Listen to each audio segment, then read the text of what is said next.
Comenzaremos en posición anatómica.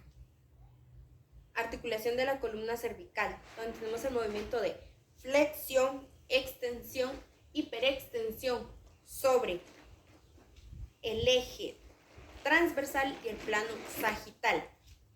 Tenemos abducción izquierda, abducción derecha, aducción sobre el eje sagital y el plano coronal.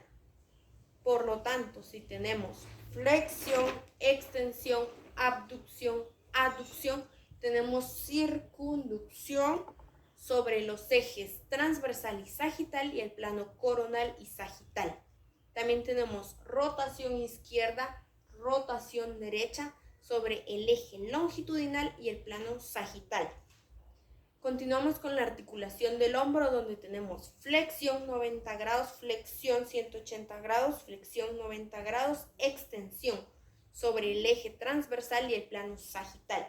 Continuamos con el movimiento de abducción 90 grados, abducción 180 grados, abducción 90 grados, aducción 30 grados. Este está sobre el eje sagital y el plano coronal. Por lo tanto, si tiene flexión, extensión, abducción, aducción, tiene circunducción sobre los ejes transversal y sagital y el plano coronal y sagital. También contamos con la elevación del hombro, que está sobre el eje sagital y el plano coronal. Continuamos con la articulación del codo, donde tenemos flexión 90 grados, flexión 150 grados, flexión 90 grados, extensión sobre el eje transversal y el plano sagital. Continuamos con la articulación radiocubital, donde tenemos el movimiento de supinación y pronación. Estos dos movimientos están sobre el eje longitudinal y el plano transversal. Continuamos con la articulación de la muñeca, que tiene flexión, extensión sobre el eje transversal y el plano sagital. Y tenemos el movimiento de abducción, aducción sobre el eje sagital y el plano coronal. Por lo tanto, si tenemos flexión, extensión, abducción, aducción, tenemos circunducción sobre los ejes transversal y sagital y el plano coronal y sagital. Continuamos con la articulación carpometacarpiana del pulgar, en donde tenemos flexión, extensión sobre el eje transversal y el plano sagital. Y tenemos abducción, aducción sobre el eje sagital y el plano coronal. Por lo tanto, si tenemos flexión, extensión, abducción, aducción, tenemos circunducción sobre el eje transversal y sagital y el plano coronal y sagital. Continuamos con la articulación metacarpofalángica, donde tenemos flexión, extensión sobre el eje transversal y el plano sagital, y tenemos abducción, aducción sobre el eje sagital y el plano coronal. Por lo tanto, si tenemos flexión, extensión, abducción, aducción, tenemos circunducción sobre el eje transversal y sagital y el plano coronal y sagital. Continuamos con la articulación interfalángica, donde tenemos flexión, extensión sobre el eje transversal y el plano sagital, y tenemos abducción, aducción sobre el eje sagital y el plano coronal.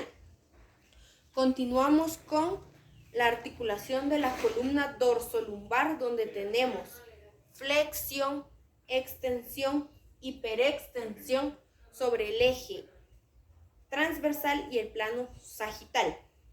Y tenemos abducción, aducción sobre el eje sagital y el plano coronal. Por lo tanto, si tenemos flexión, extensión, abducción, aducción, tenemos circunducción sobre los ejes transversal y sagital y el plano coronal y sagital. Continuamos con la articulación de la cadera, donde tenemos flexión, extensión, hiperextensión sobre el eje transversal y el plano sagital. Y tenemos abducción, aducción sobre el eje sagital y el plano coronal. Por lo tanto, si tenemos flexión, extensión, abducción, aducción, tenemos circunducción sobre el eje transversal y sagital y el plano coronal y sagital. Siempre tenemos que tomar en cuenta que dentro de la articulación de la cadera siempre hay rotación interna. Continuamos con la articulación de la rodilla, donde tenemos flexión 90 grados, flexión 155 grados. En esta articulación está el eje transversal y el plano sagital. Continuamos con la articulación del tobillo, donde tenemos flexión plantar y dorsiflexión. Continuamos con la prensión de precisión de oposición subterminal, donde tenemos el agarre en forma de pinza, tridimensional, tetradimensional y pentadimensional. Para poder sentarnos a partir de la posición anatómica, utilizaremos la articulación de la rodilla a 90 grados y la articulación de la cadera a 90 grados.